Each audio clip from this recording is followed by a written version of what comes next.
தமிழரின் வரலாற்றில் ஒளிரும் ஒரு பெயர் ராஜராஜ சோழன். கிபி 985ஆம் ஆண்டு சோழ சாம்ராஜ்யத்தின் அரசராக உயர்ந்தவர். அவரது ஆட்சி காலம் சோழர்களின் பொற்காலம். வடக்கே கங்கை வரை, தெற்கே இலங்கை வரை, கடல் கடந்தும் அவரது கொடி பறந்தது. ஆனால் ஒரு உண்மை, அவர் வெறும் வீரன் அல்ல, அவர் சிவபக்தன். அவரது உள்ளத்தில் ஒரு பெரிய எண்ணம் எழுந்தது. என் வெற்றிகளுக்கு காரணம் சிவபெருமான், அவருக்கு நான் என்ன கொடுக்க முடியும்? அதற்கான பதில் ஒரு காலத்தை கடக்கும் கோவில். அவ்வாறு தஞ்சாவூரில் பெருவுடையார் ஆலயத்தை அமைக்க முடிவு செய்தார். அந்த காலத்தில் 216 அடி உயர கல் விமானம் கட்டுவது மனித சக்திக்கு அப்பாற்பட்டதாக கருதப்பட்டது. ஆனால் ராஜராஜன் கனவு கண்டார். அந்த கனவை நனவாக்க ஆயிரக்கணக்கான சிற்பிகள், தொழிலாளர்கள், கலைஞர்கள் பல ஆண்டுகள் உழைத்தனர்.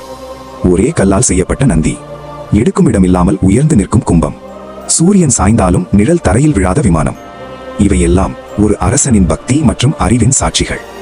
இது வெறும் கோவில் அல்ல, இது கட்டிடக்கலை அதிசயம். இது தமிழர் நாகரிகத்தின் சின்னம். ராஜராஜ சோழன் தன் பெயரை சுவற்றில் பொறித்தார். ஆனால் புகழை அல்ல, பொறுப்பை. ஆலய நிர்வாகம் முதல் நாட்டின் பொருளாதாரம் வரை அனைத்தையும் கல்வெட்டில் பதிவு செய்தார்.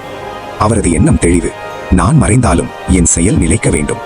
இன்று 1000 ஆண்டுகள் கடந்தும் தஞ்சை பெருவுடையார் கோவில் உலக அதிசயமாக நிற்கிறது. அது ஒரு கட்டிடம் அல்ல, அது ஒரு காலத்தை வென்ற சாதனை. அதன் பின்னால் நிற்பவர் மகத்தான ராஜராஜ சோழன்.